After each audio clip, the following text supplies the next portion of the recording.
Bien, nos acompaña Laura Lousa. Laura, bienvenida, muchas gracias por estar con nosotros. Un poco para ir midiendo las cosas que van pasando, ¿no? Hay una crisis evidente institucional, hay una separación no de poderes, hay una confrontación de poderes, y en este caso cada decisión, como decía, que toma la Asamblea Nacional es inmediatamente refutada con una sentencia de la Sala Constitucional. ¿A dónde crees tú que nos puede llevar esto? Bueno, la Asamblea Nacional cambió la estrategia. Hasta ahora el Tribunal Supremo decía algo y la Asamblea Nacional, perdón, Sí. lo acataba. Pareciera que a partir de lo del nombramiento de los magistrados y bueno, en realidad la revocatoria de los magistrados de diciembre, la Asamblea Nacional, de hecho lo dijo, no va a acatar más las decisiones del Tribunal Supremo en la medida que los magistrados que están ahí en su mayoría no cumplen con los requisitos constitucionales. Yo soy de una ONG que se llama Acceso a la Justicia. La página es www.accesoalajusticia.org y nosotros hicimos un estudio del perfil de los magistrados. De los que fueron nombrados, son 13 y 10 no cumplen con los requisitos. En su mayoría no tienen los 15 años del ejercicio profesional que la Constitución requiere. Algunos no tienen posgrado, que también es un requisito conjunto. Otros son activistas políticos, por lo menos no han renunciado expresamente. Universitarios, no tienen doctorados, no se gradúan, Sí. si acaso lo hacen en alguna especialización.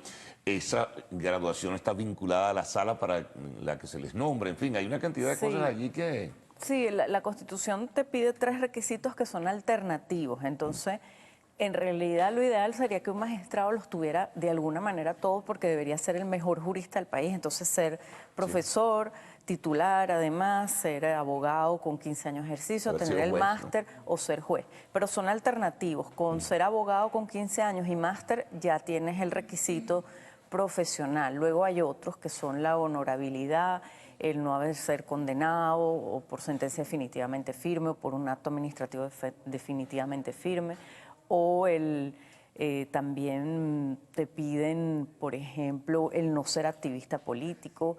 En este caso es particular porque no consta una renuncia y entonces hay uno puede decir, bueno, pero si no consta no es. El problema aquí es que tú tienes que demostrar, porque en realidad tú estás yendo a un cargo donde tú tienes que demostrar que tú tienes las condiciones, al revés. Ahora, el argumento que uno ha escuchado es que, por ejemplo, en el caso que tú mencionas del militante o activista político, no, es que yo renuncié al partido. Bueno, pero eso no es suficiente. Tuviste un recorrido significativo y apreciable dentro de la militancia política que debería obstaculizar el que fueras magistrado. Claro, pero además no consta, en la mayoría de los casos, la renuncia expresa al partido. Lo dicen, pero no consta en el expediente, no hay nada escrito. Entonces, no puedes decir que sí. Sin embargo, la Asamblea, cuando hizo su análisis, no tomó en cuenta eso prácticamente, salvo en 2 casos que son muy evidentes, que eran personas que estaban como candidatos a diputados en las elecciones del 6 de diciembre y no lograron ganar. Y entonces, después dicen, ahora soy magistrado. El premio de consuelo, pues. Algo así. Pero entonces igual no cumplen con otros requisitos, entonces no importa. Realmente el requisito que más se ve que no cumplen los magistrados es los de los 15 años en el ejercicio profesional, y son 10 de 13, o sea, son muchísimos. Entonces allí vemos como efectivamente lo que dice la Asamblea es cierto. La Asamblea fue hasta menos estricta que nosotros en el sentido que, bueno, si tiene posgrado, aunque no sea en derecho, no importa. Si tiene de alguna manera un ejercicio en este sentido, como es un ejercicio muy reconocido, pues está bien. Cosas de ese estilo, ¿no? Pero realmente es grave la situación. Entonces, bueno, volviendo a tu pregunta, bueno, un poco la Asamblea dice, si la Sala Constitucional no está, o la Sala que sea, en este caso la Constitucional, que es la que toma en su mayoría estas decisiones, no está conformada como debe estar conformada, nosotros no podemos acatar esas decisiones, entonces vamos a continuar haciendo como si ella no existiera. Claro, la Sala Constitucional es un juez, entonces hay el problema del desacato, que también es una figura inconstitucional. Creo que ellos están solicitando, o fueron al Ministerio Público incluso a solicitar un pronunciamiento sobre lo que consideran un desacato y una actitud, no recuerdo el término exacto, pero yo diría beligerante de parte de la Asamblea Nacional frente a lo que es el Tribunal Supremo.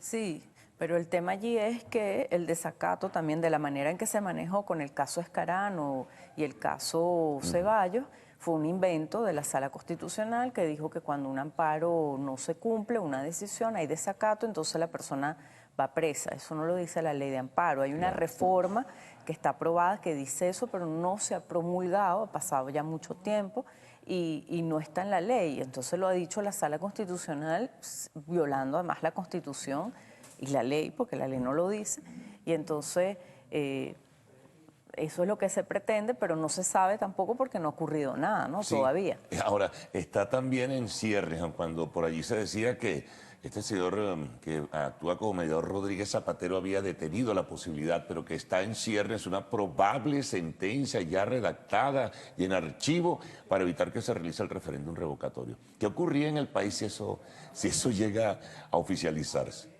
Es que esta situación del país es muy complicada porque la Constitución dice una cosa y ya la Sala Constitucional ha demostrado reiteradamente que no sigue la Constitución.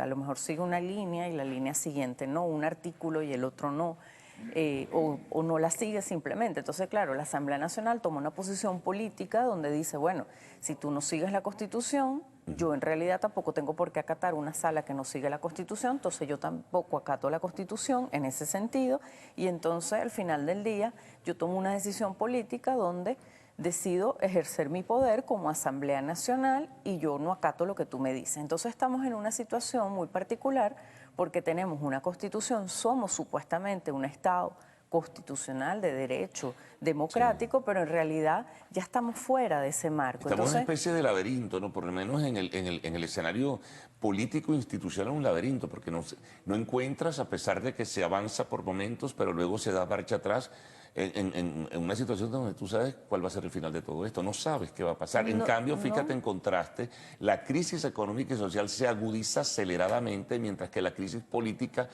entre decisiones jurídicas, entre decisiones de otro tipo, va lentamente, pero da la impresión que estamos en un país en agonía, ¿no? Sí, porque bueno, la crisis económica básicamente es que la economía tiene unas leyes y no las quisiste cumplir y está pasando lo que tiene que pasar. Es como que yo agarro el agua o el vaso y lo tiro al piso, se va a caer, se va a romper probablemente. Entonces, eso es así lo que pasó con la economía y sigue pasando.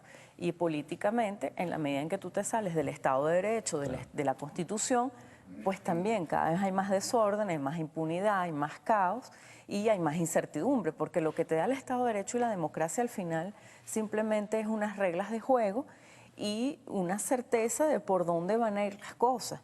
Si no los tienes, entonces también ahí no sabes dónde estás parado. Ahora, hay ejemplos históricos, me voy mucho más allá, de un Estado que pueda marchar así. Yo creo que todo tiene un límite, todo tiene un final. Un Estado no puede transitar eternamente de esta forma, ¿no? Sí, yo me acuerdo que un profesor de la universidad... Ni siquiera las dictaduras comunistas o las dictaduras de la derecha. O sea, hay un momento en que todo tiene su final. Sí, hay un profesor que decía que vamos a decir, el problema de este régimen era que hasta en la Unión Soviética se volvió un régimen estable, donde había unas reglas de juego claras, y en cambio aquí todo el tiempo se está en revolución y va supuestamente, bueno, en el sentido que todo el tiempo hay un cambio, que no hay reglas, que todo el tiempo estamos construyendo, transformándonos, pero es interesante porque el otro día salió una noticia donde un ministro, creo que fue, dijo, ya llegamos donde debíamos llegar en la revolución, en el socialismo del siglo XXI, el modelo es este. Cívico-militar, donde los militares básicamente están al mando, con los civiles, entre comillas, y hasta aquí llegamos. Este es el modelo. Entonces, sería ¿Cuánto durará ese modelo? Claro, este es el modelo, es decir, los CLAP, sin comida, todo el mundo haciendo cola, racionado, sin institucionalidad, los militares en la calle, la policía, vamos a decir también a la orden del ejército, contra el ciudadano, sin Tribunal Supremo por el poder. Ese es el modelo.